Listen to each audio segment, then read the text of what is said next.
Good morning, ladies and gentlemen. How are we all doing today in this cybersecurity world? I am Chip Harris and the wonderful Well, the American answer would be, I'm doing great. Great. I'm always happy because we always have to be happy when we're asked how we're doing.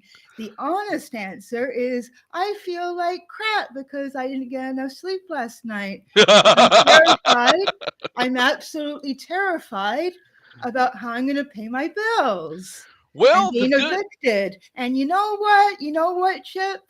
I won't be able to continue hosting the show if I don't have a home to broadcast from. that is true because I mean You the know, good so news is, ladies. losing the newsletter writing work was a real blow, and now I'm kind of panicked and constantly stressing it out. Grr. So Well, the good news is at least our government turned back on. That was, it was a kind of a good thing, because we try not to, we're be political here. We blame everybody. So it's like, hey, cool, things are actually coming back on, awesome sauce, we can actually get back to it, the transportation, considering that I work with trains, planes, and automobiles, and you've written about it too as well. Having, this furlough of people coming back right before the holiday season is going to be rough. So, I'm telling people today, I spent all this week, calming the fears of people, that are my family and my friends, the people I talk to online. It's like, look, TSA, is going to take a little bit, and air traffic controllers and all this kind of stuff is going to take a little bit of, time to kind of spin back up. Plus, government services as well. That would be all your, federal agencies, so forth. So it's been kind of interesting, as I tell people, it's like, look, the good news is these people are going to get paid, and they're going to be able to make some, get their checks back in the mail, get some bills paid, and the rest will be staged out over time. But, the safety and the security of the nation, and taking the politics out of it is back online. And then people are going to get fed, that need assistance, which is good.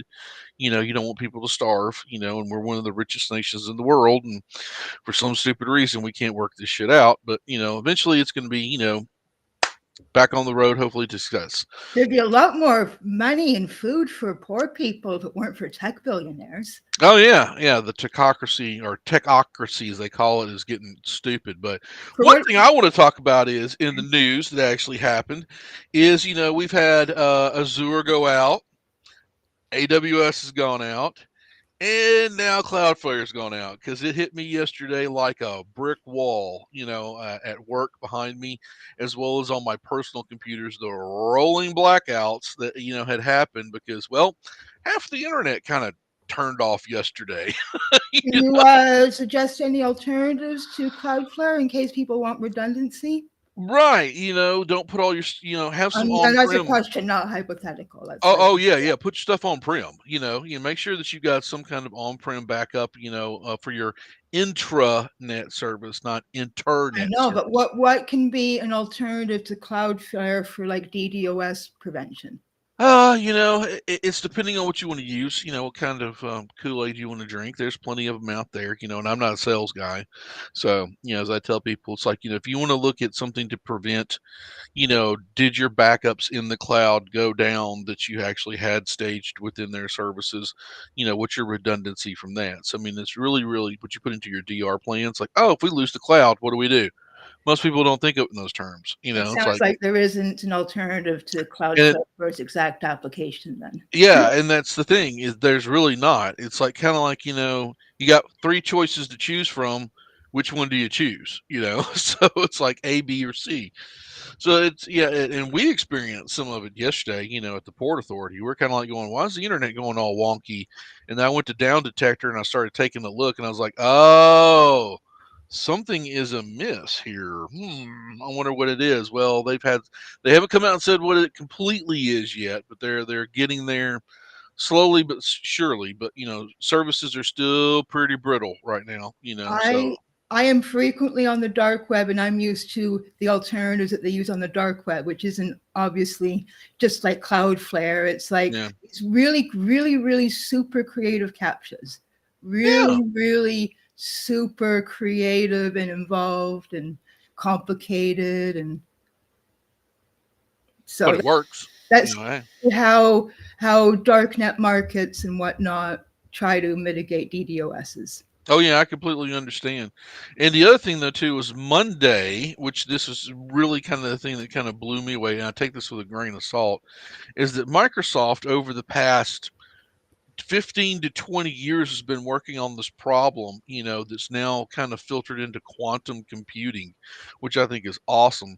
Is they've created another state of matter, that qubits can work on. And I'm like going, okay, I really don't know that much about quantum computing, but it'd be nice to know a little bit about it. So they had created, because we're normally used to what solid liquid gas, right? That's what we all know. Now there's something called void matter, which they are using to put onto these processors that do multiple qubits on a processor to where they're able to do, high level academic and, research and protein folding and all this kind of stuff. And I was like, going, okay, that's pretty cool. That's crazy, but that's Your pretty your cool. your machine learning project that you're involved in for vaccine research or pharmaceutical research in general. It's mostly for pharmaceutical and vaccine research in general, because the folding at home program has been around for a long period of time. And I've got a computer over here that does it. See, And that's all it does is it just helps them do a lot of the computations. To make help sure compute. RFK Jr. doesn't learn about it. Yeah, he's got a brain worm or something. So let him, deal.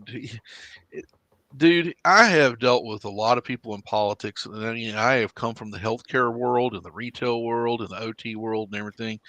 Some of the stuff that comes out of some of these talking heads' mouth, I don't even believe. I'm like, even my dad was like, he said the other day, he's like, did that guy just fucking say that? I mean, like we're watching the news, and my dad looks over at me and he goes, did he really fucking say that? I'm like, yeah, he did, Dad. And he's like, huh? I mean, that makes no sense.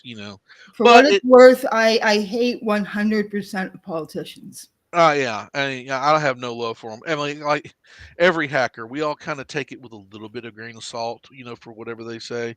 So, it is what it is. But they are there to do the people's work. They got voted there for a reason. So and it's like they gotta fight it out like everything Millions else. and millions and hundreds of millions of dollars worth of campaign contributions. Oh yeah, yeah, yeah, That's how they got elected. yeah. And I hopefully we will see. This is actually coming up here in the United States. Is they're looking to put net neutrality you know, um, back onto the docket, which I think is good, to have another vote on it to bring it back. And I was like, going, that's awesome. Everybody should kind of be on the same playing field. And the thing is that ICANN, people don't talk a lot about how, domains and domain registries and a lot of that stuff is actually set up for the countries and what they do, and ICANN has got, is going through a really big flux right now because we're back to the same issue that we run into with IVV4 and IVP6. We're running out of domain nomenclatures, and we're running out of IP addresses again. I'm like going, that's crazy. Even the IVV4, IPv6 range, they're out. they're starting to get low, and they're like, what are we going to do now? I'm like, well, IVPv8, I guess. I don't know what they're going to do, but it was like, wow, we have run into the problem, that we have so many domains and so many IP addresses out there that we are numerically running out of numbers. And I was What like, happened going, to IPv5? I've always wondered about that. yeah, I know. Maybe it's one of those things that never, one of those things that never kind of took off. But I was like, kind of going, Is that I'm like look, the Windows Me of yeah, the IT Windows changes? ME. It's like, yeah, that's the Y2K version that we don't really talk about. It's kind of like the nasty little secret they kind of shoved under the rug. But I was kind of going IPv6. I mean, that was supposed to be like, wow, that was supposed to be the end all be all to solve some of the numerical, numbering, and numerization for IP addressing, and it's like that's getting low. I'm like, God, that's. I mean, like, and then I started thinking like, how many IP addresses that we use just in our infrastructure, for Have on the they done any R&D on Whew. IPv7?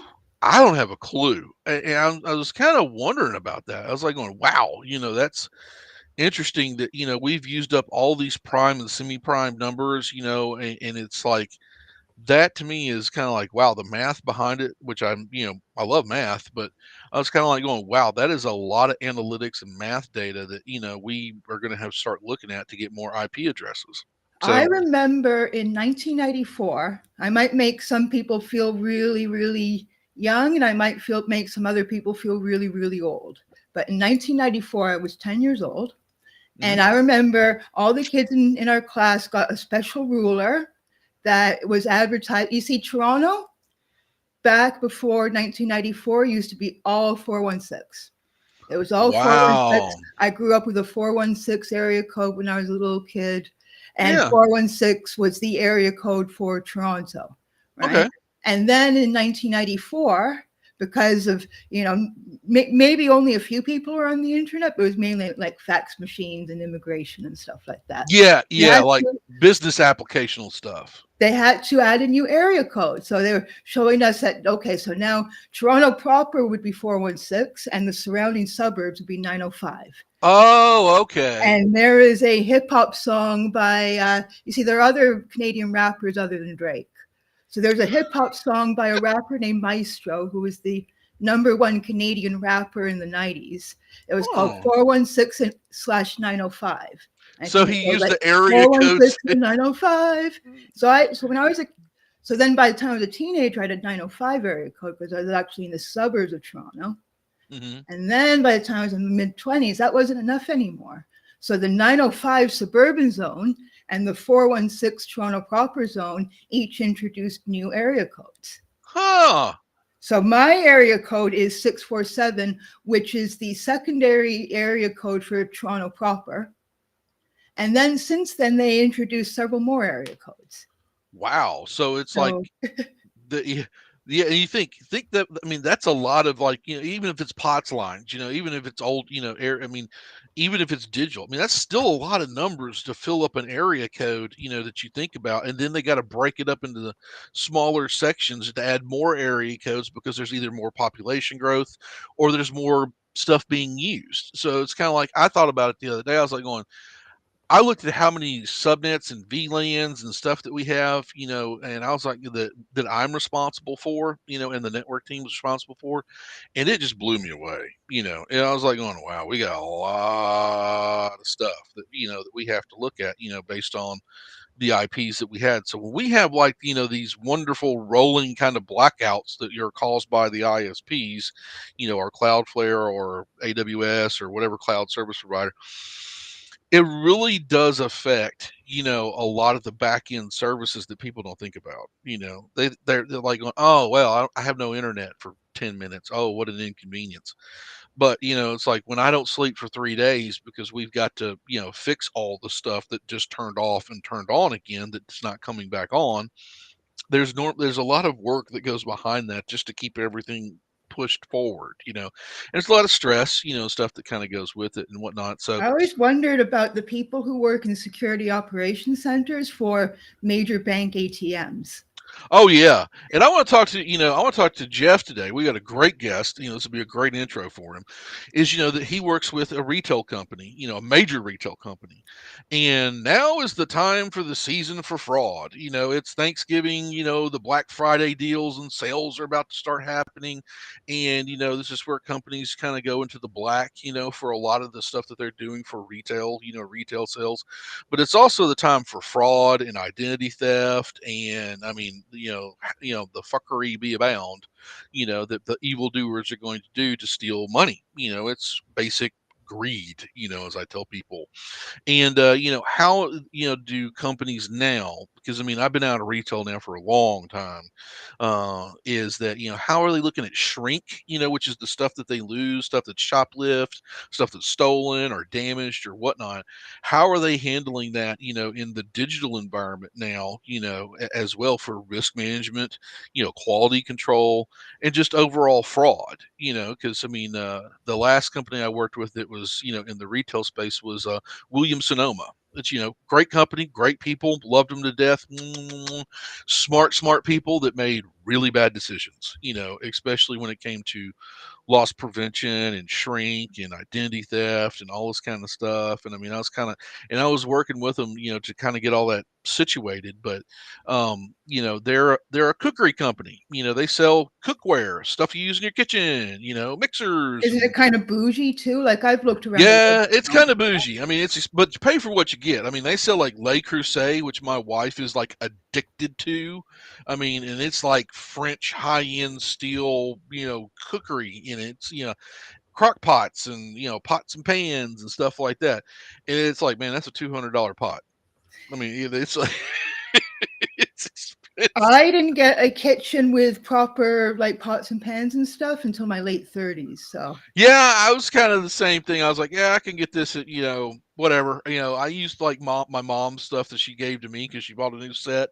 And I was like, well, this, hey, works for me. I'm a bachelor at the well, time. also you're supposed to get those things at your wedding, and I didn't Yeah. have a wedding. When I got married, we got a ton of cookware, Pyrex. Like we had 8 boxes of Pyrex, and I'm like, we will never. My wife was like, we will never use this in our lifetime. There's no way. So we donated and gave some of it away to our friends, but like, we got some really good cookware from Williams Sonoma, and like it's really good crock pot, stovetop stuff, pans and whatnot.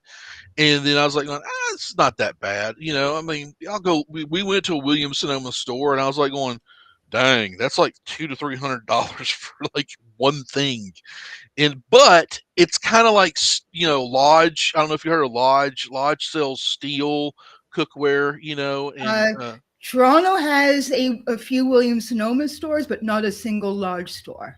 yeah, we have a We should play a game one day. Which retail chains exist in both Canada and the United States, and which one are Canada. America only? Yeah, we have lodges. We got a lot of lodge stuff too, because I mean we like steel cookware, and we got like muffin tins and stuff like that. And I mean that stuff will last generations if you take good care of it. So and the thing that's just I'm really looking forward to talking to Jeff, like seeing some of the cybersecurity problems they're seeing in retail, and some of the things he's seeing as a CIO, and what some of the major issues that they're kind of approaching. Because I mean he has a very good varied background and has touched a lot of stuff in a lot of industries. Well, So since he's been hacking since he was 13, probably like you, Lou Kobe. Sorry, just reacting to a viewer. He probably remembers Lycos, and I remember Lycos as well. I remember Lycos and Excite and web call. My dad really loved Alta Vista, and I think probably Alta Vista was the best search engine in the 90s. Do you agree, Lou? Do you think Alta Vista was better than Lycos? well, I don't know. I the only thing that we had was Prodigy. Yeah, I don't know if you remember Well, that. I was on Prodigy in 1994. They were Yeah, our first ISP. yeah, that we had Prodigy and I'm talking about uh search engines. yeah, I think we didn't like us. Like we had the first Netscape, the 1.0 version. And then I remember my dad got an AOL CD, like a CD that went into the CD-ROM player to where you would install AOL to be able to get the dial-up services. Oh, you mean the cup holder that comes out of your desk? Right, the cup holder. Yeah, most kids don't nowadays don't even know what a DVD, Blu-ray, CD player is, but that was one of those things, and I love that, some of the comedy, that's hysterical to us that are the old timers. For some of these kids, never even experienced the Well, stuff. I mean, like the save icon is like a floppy disk. And Yeah, you remember using floppy disks? I've installed like King's Quest 5 on like 20 floppy disks out of the box. Drive, hey, 19. put the next disk in. I was in college in 1996, so this kind of dates me, but I remember in '96 we went from 5 1/4 inch floppies to 3 1/4 inch floppies.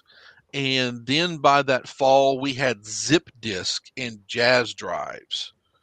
And then by the end of I 96 remember zip going drives. going into 97, we had the first USB, which we had Toast, Oh, which most people don't USB in remember. 1997, that would have been really cutting Yeah. edge. 97, we had Toast, so we could burn the first 2 and 4 speed DVDs, and we had the first 20 and 40 gig Seagate, or Matrox. Most people don't remember Matrox external drives. And I was like going, dude, this is the future. I mean, like, The kids because these days don't know that before USB, we had all these bizarre types of ports for every different type of peripheral.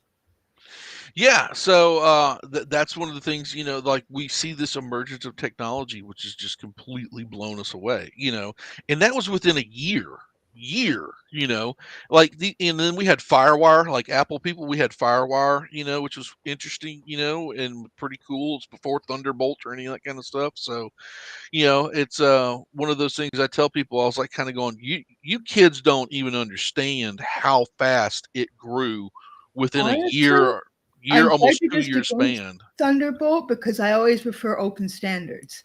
Yeah, and like Firewire, I'll never forget. It was one of the coolest things ever. It was like you could take 2 Firewire cables and plug them into 2 Macs, Okay. and you could turn both of them on, but you could hold Apple T on one, and this big I think, I'm blue. sorry to interrupt you, Chip. Yeah. I think we're being told that we are keeping Mr. Moore waiting for too long, and we have Oh, to well, bring him back. bring him on. Let's do this.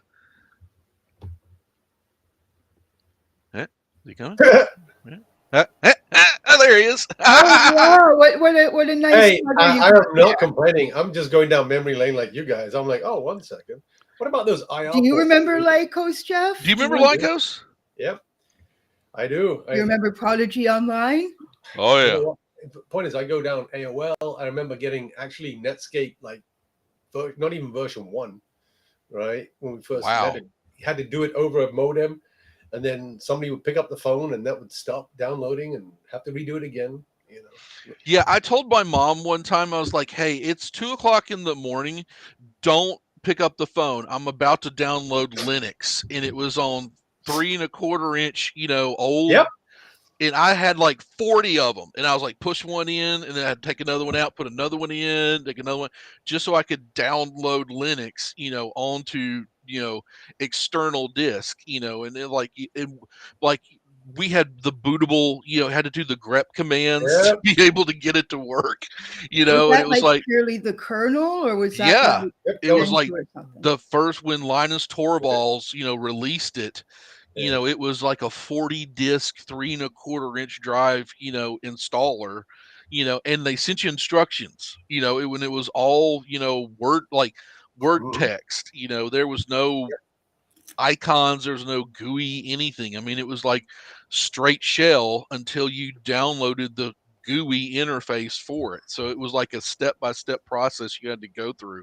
And like me and my dad, which we, we still, to this day talk about how long it took us just to do the regular install, which nowadays they just expect it to work, and turn on and But work. So three and Yeah, a but also quarter and like 5.5, that's no big deal. Have you handled an eight yes, inch?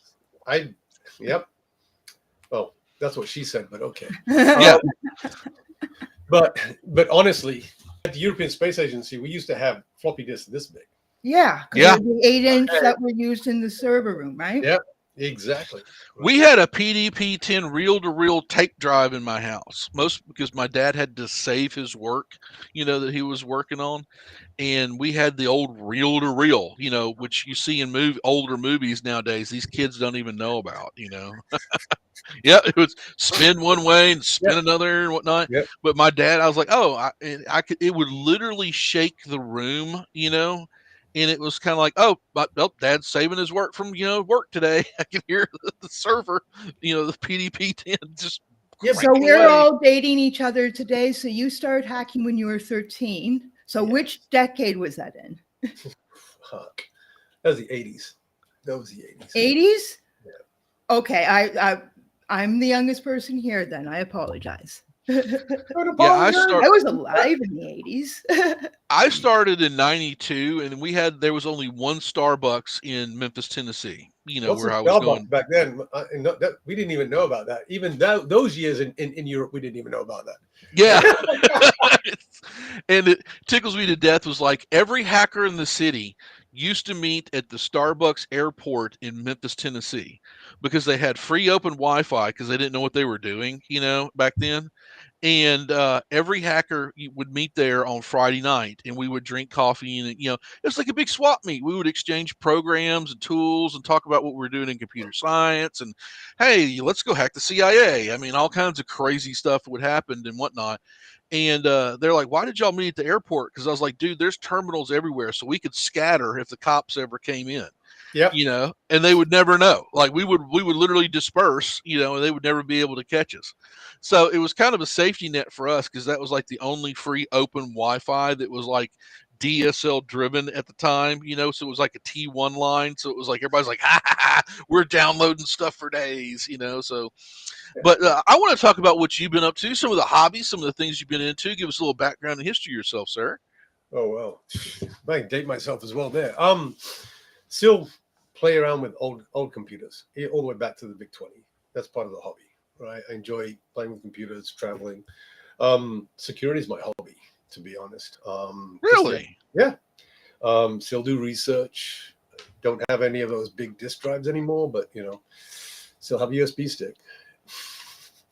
But no, I still do a lot of security research. Security is a hobby. I'm sure my wife would like me to take something up, like, I don't know, horse riding or something, right? It's probably cheaper. But Probably cheaper. right. Well, the basement is like a data center, right? When Kim was saying, "Yeah, I know, I'm not, I'm literally in the bat cave. What do you think?" Yeah.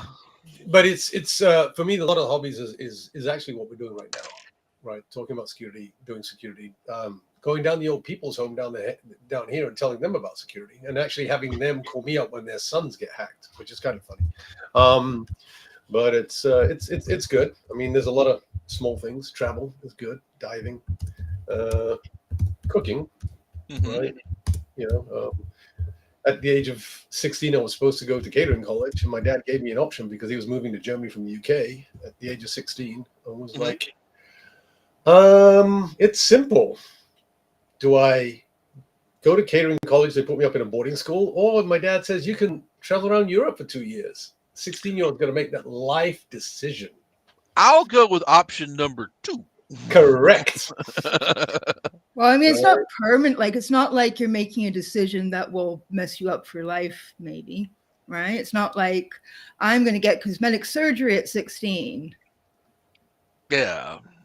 Well, yeah, but the thing is if you go to catering, like God, that was so long ago. That was 86.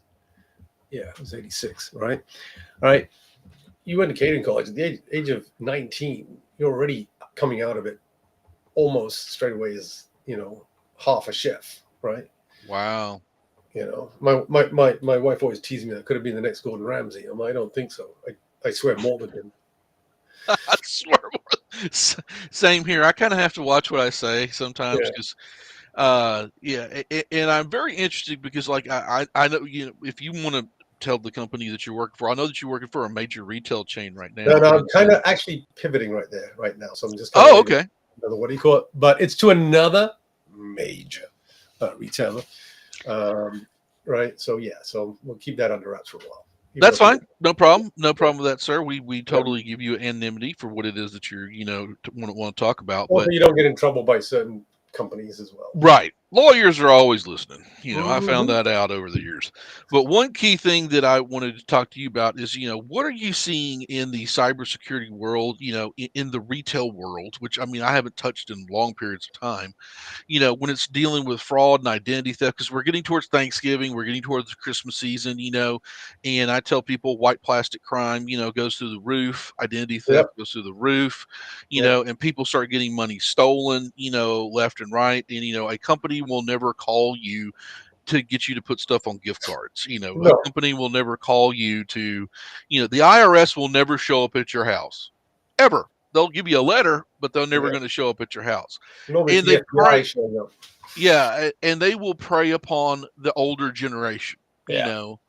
and I wanted to get your kind of insight, on what it is that you're doing in the retail world for preventative measures, because shrink, we were always told about, shrink, shrink, shrink, shrink, shrink, which means stuff that's for the viewing audience, for stuff that's lost, stuff that's Yeah. damaged, whatnot, which I talked about earlier in the show, and how y'all are kind of approaching that, vector and factor, sir. So, like most retail companies, we're all running on aging technology. Let's be very honest, right? So, a lot of it is old tech. But normally, when you're running up to this part of the season, Cyber Monday, Black Friday, Christmas, it's all about trying to get everything patched to the latest level, all the tooling up to the latest level, and then once that is there, let's be very honest, most of us don't patch anymore until the new year. Right, because they're scared of what it's sad, right? Some organizations, I'll be honest with you, in a previous organization, the retail part of the organization, the physical retail part, actually their leadership team were able to and willing to patch point of sales through the whole period. They did a great job. Oh, right? wow. Yeah, she that CIO of that part of the organization ran a type shop, but a lot of the other parts, it wasn't that. Right. So, and this, I'm seeing this in current, previous, it's not changed much. But what we are doing is a lot of us are putting a lot of more tooling and a lot of more friction all the way going through to make sure that accounts aren't compromised, aren't taken. A lot more are looking at, account compromises and account takeovers. Right. But also the problem is an account in, take Amazon right now, right? If somebody just hacked another company and got the data, right? The ID, the username, and his email is jeffrey.moore@rz.com, and the password is 1234567 They'll go and try it at the other place, and 80% of the time it works, right? Wow. So a lot of the account takeovers from other places, they're just constantly trying to hit them, and if it fails, they don't even try again. They just go to the next, right? So there's a lot of And they're probably doing this with AI at scale, right? Now AI is probably the X scale, and in some cases, I'm even willing to bet they're using AI to look at other stuff and go, okay, their account is Jeffrey Moore at Adidas.com, and the password is Adidas123, and now he's shopping at Amazon. It's probably going to be Amazon123 without even just trying the Adidas123, right? Because it's smart. Maybe that's his process. By the way, I just it was the 2 weeks ago. I was at the old people's home down the street actually, and talking to them, and they were telling me their passwords. I swear to God, some of their passwords were more confusing than I'd ever have, but some of them were literally my son's name and his birthday, right? And really, but some of them, because they're from foreign countries, they've immigrated over here, they're using the Spanish words with their.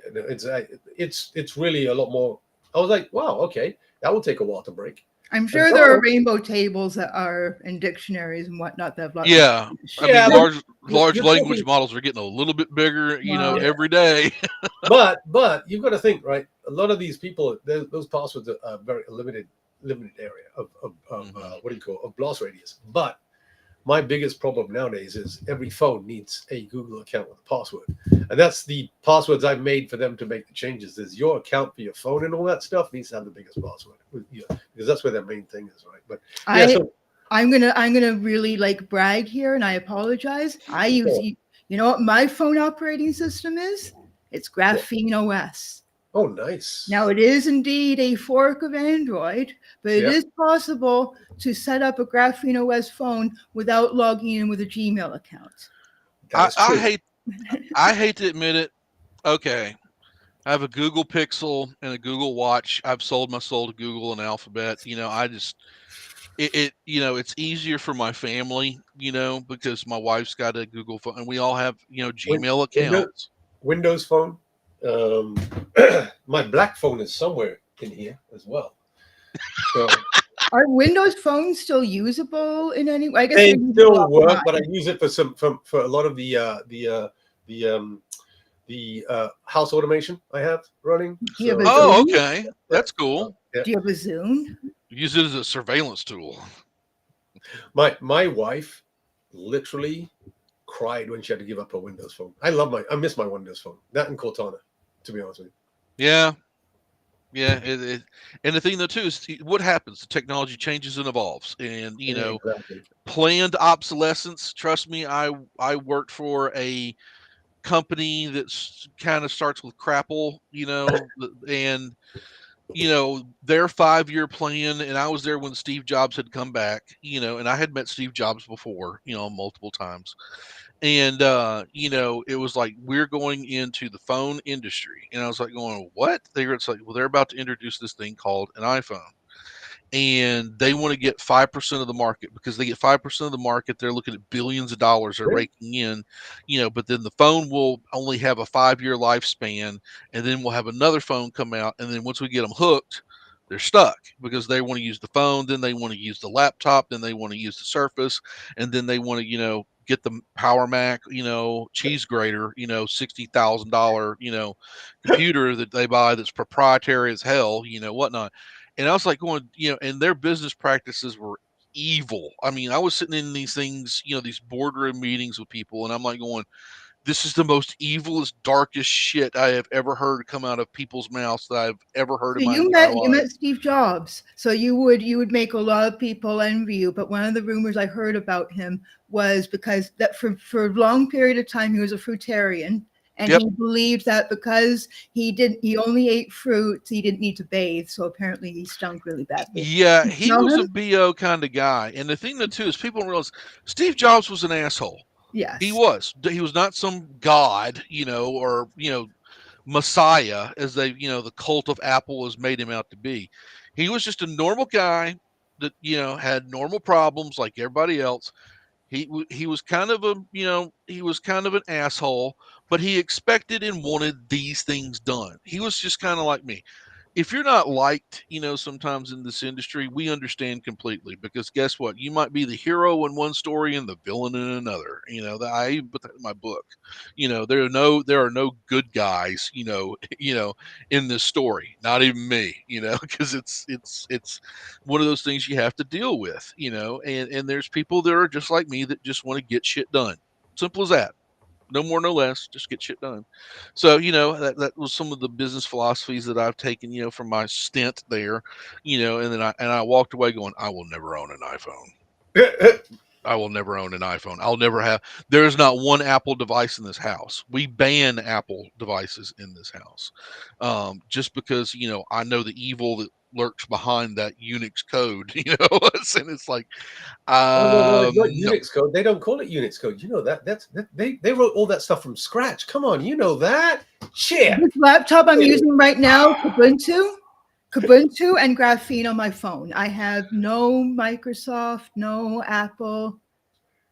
But Graphene is technically an Android fork, so Yeah, it it tickles me to becomes death because it's like, as I tell people, everybody's system's kind of different. It's like I have 30 VMs on the server that I'm speaking to you from, and it's Ubuntu, Kali Linux Purple, Predator. I mean, the list goes on and on and on, but it's like, the machine that are behind me that are hooked into the government, all Windows. Yeah. Airbit. well, I Airbit. mean, Microsoft for all of their espionage stuff, the government is their ally, so they're not going to spy on their ally. Right? They're only going to Governments spy not on only you if spy you. on their allies, they spy on themselves and they spy on everybody else. It's Yeah, they're just okay. So maybe that's friendly surveillance. Friendly surveillance. Tell that to the you know, people in England right now. They're going through some shit. I mean, like you even say something stupid online, like "I really hate this guy and I wish he would die," and then there's like the cops all show up, with SWAT team and everything to arrest you because you made a post on the internet. I'm like, what in the world is going on over there? yeah, but also Apparently, like if how you're in many? the UK, you can't go on social media without age verification now. Well, they're moving that Really? around the place. Yeah, that also they're adding that around the place. By the way, with social media and verification, that's coming a lot. So, but Now I'm all for two-factor authentication with using some of these applications that are out there, or services. But I mean, it's the same thing. It's like, what are you seeing, that's the trend now, sir? around this time of year, the trend right now is trying to slam businesses and slow them down. That's what I'm saying, right? Because if you think of, like you were talking earlier about, who's Cloudflare and they had issues and all that stuff, right? Oh As a, yeah, yeah. I've been dealing with it for 48 hours straight. Oh, we have a question. Here I we see go. the question. I see the question. How do you manage this, the stress? There's multiple ways of managing it, right? But one of the main ways that I manage it is reading, playing computer games, and having really fun conversations like this. This is a great part of the day, right? Everything else just flows away. You come Yeah, back to it and all that You know, stuff. it's a really relaxing video game, Jeff. Power Wash Simulator. yeah, So yeah, I can, but see, that's for somebody with OCD, right? Ah. Right. That I have friends who love that. I'm just like bored out of my head, right? yeah. So, what kind of games do you play? So right now I'm playing with Void Space. We're playing with a bunch of friends, right? Is it Void Space? Yeah. Also trying to finish Baldur's Gate 3, right? I hear And good things about that game. it is good things, right? Um, and then periodically we'll get like 5, 6, 7, 8 of us together play Marvel. Was it Marvel Rivals, right? And just so I can head goes away, right? Obscura 33 is a really great fun game, right? Great story. Small team. It's not one of the mass-produced, animals that we have out there. That so if you're looking for a great fantasy, What's your favorite bit of software that might not be common? That's what you're being asked. Huh. my favorite bit of software that might not be common.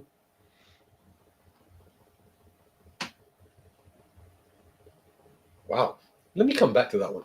Okay. Okay, that's fine. Actually, it's not common, but I've been messing around a lot lately with the Flipper software. The trying to write. Oh, yeah. Yeah. It took me a while to get mine because they banned it from Amazon to Yeah. buy it, so I had to order mine from Europe, and it got stuck in customs for like 2 months because I ordered like all the stuff that you could get with a little Oh yeah. Flipper Same, device. yeah. Yeah. So it's like, oh, I can plug into this little network card and Yeah. you can do Net Stumbler. It Yeah. can, and then it had where it could read RFID, or it could read the chips that are actually on Yeah. credit cards. So if you Yep. don't have a shielded wallet, I could put the flipper next to you and it would read that information.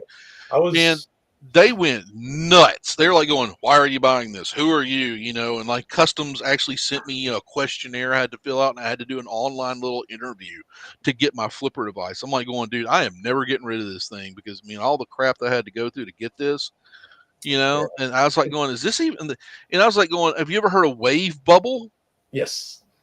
So yeah, like they were thinking it was that kind of device, like it was a jammer, anti-surveillance, anti-security device. I'm like going, wow, you guys do not even know anything compared to this, what it is.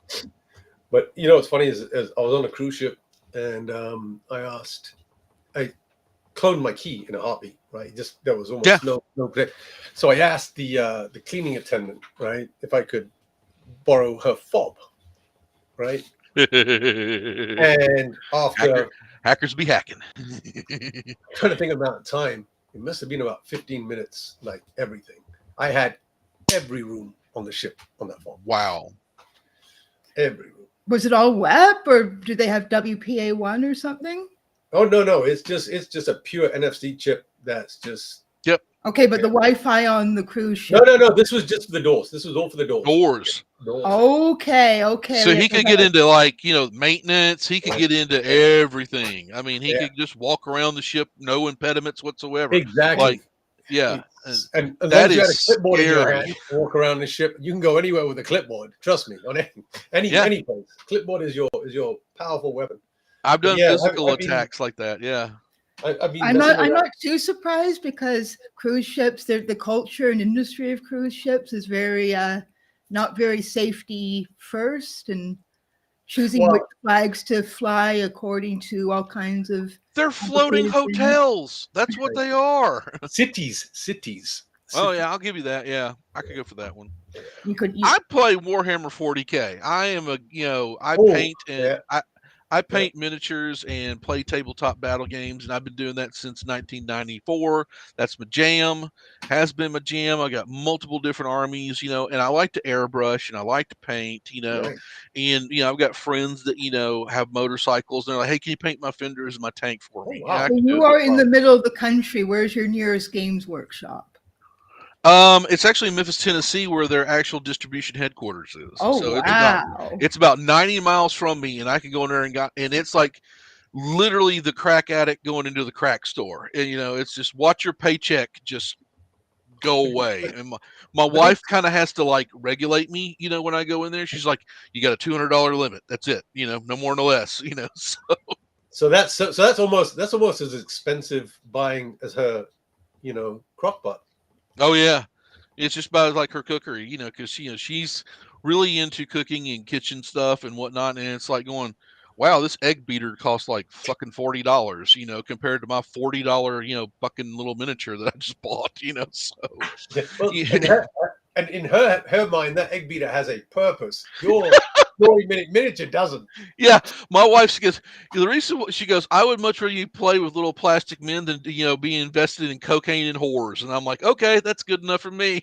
So and it's like she's like, every Friday night I know where you're at because you're gaming with your friends here at the house, so I know where you're at and you're located, and you're spending your money on like airbrush paint and stuff like this, from Amazon and Is it Hobby sniffing it? Lobby. And she goes, you're buying glue.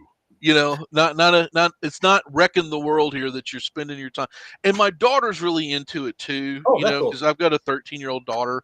And my dad was kind of a stoic kind of guy, and I wrote about this, on LinkedIn and put it on there. Was that my dad was Oh, like thought it was a total waste of money, for the longest time, and then he saw me play one time, and I won a tournament. I came in like second place, and my dad went to the United States Army War College. He was in Vietnam. He was a POW. He was MIA. He's worked for a couple three-letter agencies, and then retired out, working as the Postmaster General, for investigations for the state of Mississippi, Tennessee, Arkansas, and Louisiana. So he was chasing drug dealers through the mail, and he really saw the tactics, and the math that was behind it. And he's like, "Son, here's Sun Tzu's Art of War." And I'm like, "What's this?" He goes, "Just read it. It'll help you in your tactical battles, that you're doing." And then my dad kind of got an interest in it because I really wasn't a sports kid, but when I got into rolling dice and Warhammer 40K and reading the books and the lore and everything, he's like, comic books. Wow, the gateway drug I to find reading. the Wow, that's Warhammer horrible. hobby a lot more relatable to sports. I'll never be able to understand jocks ever. I have Yeah. a question, like as in someone is giving me a question, which is not the way it's supposed to work because I'm not the guest, but I will happily answer. So I'm being asked in Canada, the CISO role for corporations is as stressful as it is in the US. And so I'm the token Canadian here. So I'll try to be concise so we can get back to Jeff and he can talk. I'll tell you something about Canadian CISOs.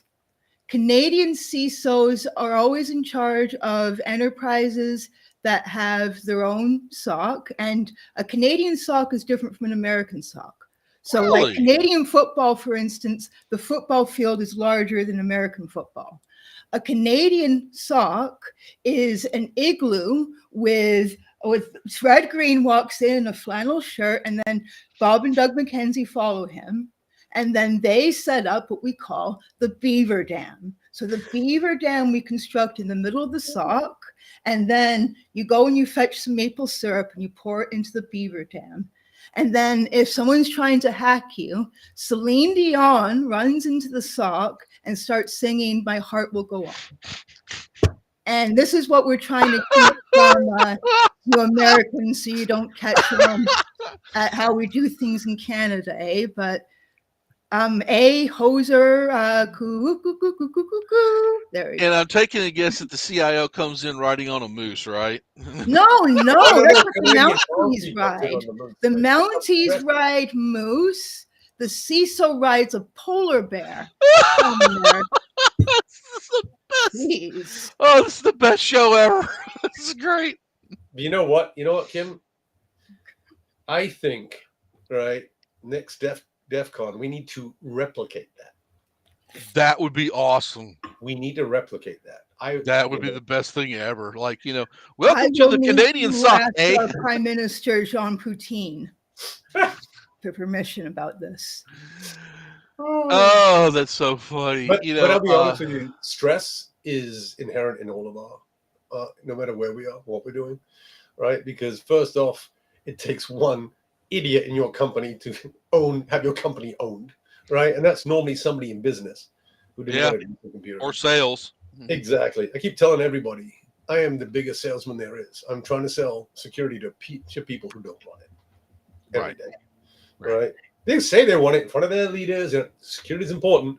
But you're like, hey, you need to do this. Like, well, we haven't done that in the past. Well, you were owned in the past. Let's not go down that road again. Yeah, and as I tell people, I'm dealing with psychopaths in suits because I work with trains, planes, automobiles in OT and Yeah. IT, so I'm on both sides of the fence. And it's like, wow, what you didn't work the first time, and if you're going to repeat it, what are you going to do? The exact same thing again. So Yeah. let's talk about trying something completely different because in OT, when we start, our number one job is safety, right? Every CISO I've ever talked to that deals with OT, safety is our number one main concern because we affect the physical world, and that's always something that I, like hearing, like, what is your OT perspective, sir? As the chief information officer and scapegoat officer, as you say on your tagline there, which I think is awesome. I'm totally stealing that, because what do? It turns into the blame game, right? Yep. Why did the power go off? Why did this do this? Can we get it back on again? And how fast? So, No, and I think the other thing is right, if you look carefully at all of our people, right, going down to our security engineers and everything, the SOC engineers, we're at high level of fatigue. We're all tired, right? We're all trying. We're all also now all worried about our jobs, right? Because they've got a ton of idiots out there thinking that AI is going to replace my level 1 and level 2. Gee, do I ever relate, Jeff? And it's totally just a I, tool. I was Thank you. Thank you. I was completely honest this morning. I was losing sleep last night because I was worried about how I was going to pay my rent in the year 2026. So this is a subliminal message. So I would happily work for anyone who would be paying me to do like research and writing and SecOps consulting. I'm available. KimCrawley.com. And there you go. guys, she's open to working. Pick it up. Yeah, the thing is, since I work with the federal government in the United States, we just got turned back on. We just got our funding passed. So we're slowly revving up. At the TSA and transportation and automobiles, and people are finally getting back into their roles if they come back, if they want to come back. And we might experience this again a little bit in January. But the shutdown really did affect the United States, which and especially, I want people to eat. I want people, to understand that government services, and I've been on food stamps. I grew up poor, dirt poor, but and I understand where they come from, having to deal with some of the problems that the government has done on top of them. But it's like we're trying to get spun up as fast as we possibly can for the Thanksgiving travel season. Because trains, planes, and automobiles, is one of the things that I'm over. So it's kind of like, transportation, and we've been really good with the transportation administration that things are starting to spin back up. It takes a little while, people, so be patient. I know that, I heard that maybe some air traffic controllers are no longer employed because of that. Yeah, when you're working 4 16s in a row, and then getting 5 or 6 hours sleep, maybe 6, maybe 8, and then you're working, or you're working, 8, 8, 8, 8, 8, 8, 8, 5 days in a row, or 6, or almost 7 days in a row, it gets to you. It wears you out. And these people are responsible for things that are flying in the air, that are Now, what if going. we hired more of them and had them do 4-hour shifts?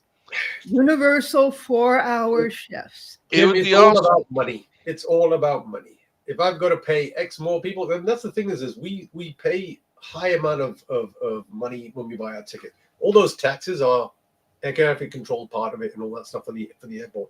The problem is that it should be, like you said, shouldn't be 16 on, 4 off, 16 on, 4 off, 16 on, 4 off. Mhm. It's literally an incident for all of us, right? And at the end of it, we have a few days off. They don't have that, right?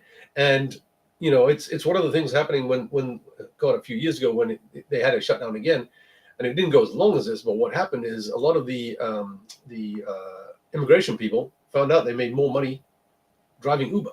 I was sitting in cars with Ubers that, yeah, I used to be an immigration guy. Right? This is going to be a really dumb question. I apologize, but air traffic controllers also work with private jets, right? And all the wealthiest people on earth fly private jets. You would think if they have to share the same air traffic controllers as the poors, they might want human air traffic controllers to not be too stressed, too sleepy. You would think so. Yeah. The answer is yeah. I mean, yeah. If it's in the air, they're over it, and it, it is very scary when these people get worn out. I mean, they should be treated like rock stars. First off, they go through a 5-year program, and most of the people don't even make it through that. Exactly.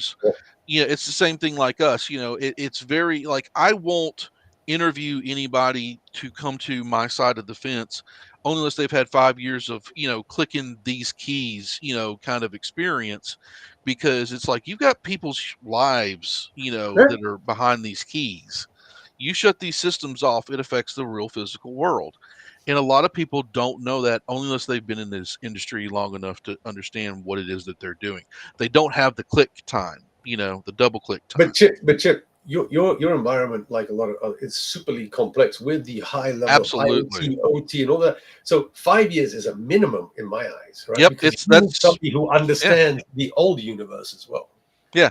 Most of the people that we've hired, that have come in, to be honest, have come from some form of the power industry. Yeah. They've come from the electrical world. They've been electrical, and they're actually, I've got 2 guys that are electrical engineers.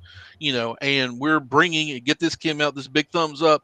I get to rehire my red team since our budget's now been passed. So I get to actually, the guys that I had to let go that were my part timers, I'm actually going to be able to rehire. All of them are going to come back except for one because he's going overseas. So we're bringing our red team back, and they did the bake off between the software version versus the human version, and they found out, hey, yeah, okay, the software found some stuff that the people didn't, but the people are actually cheaper than it is to buy the software. So yay, let's bring my red team back. So I'll be a red team leader starting 1st of next month again. So I'll be I running my would red team. not want a red team engagement that didn't have a team of humans behind it. Right. These people, and I think this is something that Jeff, I think that you have been a very big thumbs up for, is human in the loop. It's just a tool. It's just another tool in the toolbox. There's a lot of people that are finally starting to see, hey, we just fired 30,000 people and we're all going to put it in AI. That's the dumbest fucking thing ever we could ever done. Why? Because we didn't think about this, about putting people there that still have to make a human decision to where the computer cannot. But it's not even that. It's like people are putting AI, like, let's just say, for an example, AI is taking over somebody in HR, right? They need to make sure that their foundational controls in place are then put on. So that AI should have exactly the same rights as that HR person. It shouldn't have more rights, right? Because it's doing the job of that person, right? And what's happening in a lot of these companies, like, hey, we brought an AI, it needs to be God mode, right? And it doesn't need to be God mode. That's right? creepy. I'm not even God mode. You're not God mode. Kim is a goddess. We know that, but that's a different matter. Right? Flattery. She is the Gothic queen of the internet. We love her very much. Yes.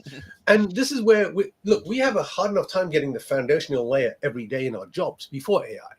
And now we have a thing on top that people don't understand should have the same foundational controls as below.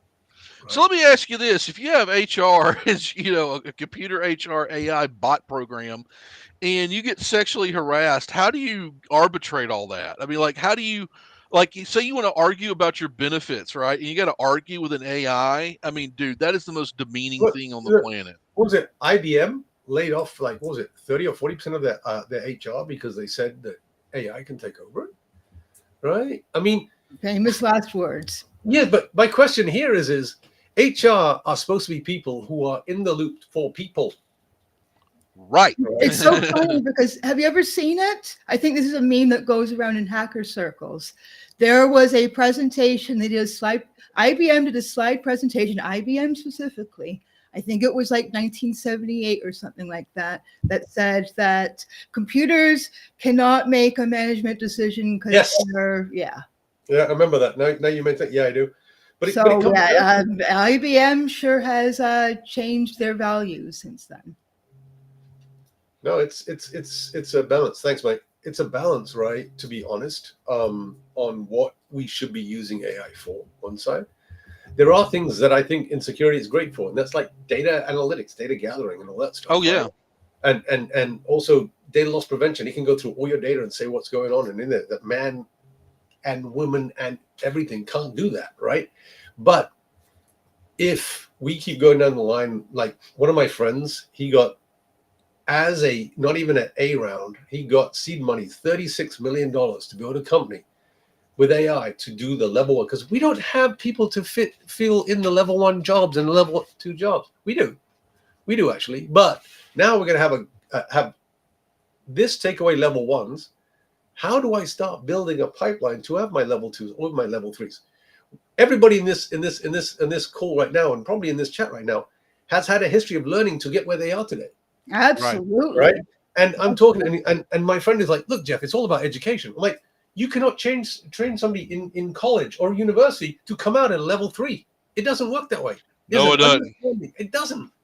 Right. I feel really badly about Gen Z. Gen Z are totally screwed. Yeah, I know.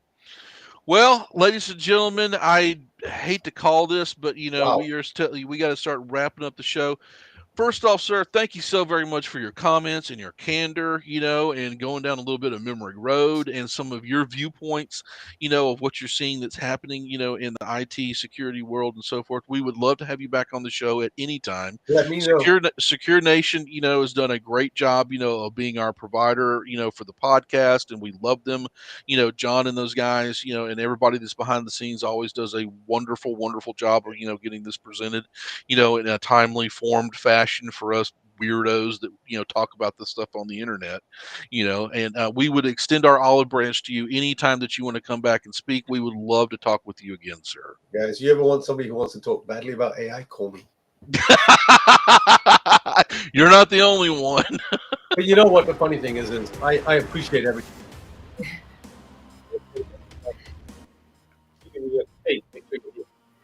Thank you very much, everyone. Thank you. Sir. You're great, Jeff. Thank you very much. Bye-bye, everyone. Bye, everybody.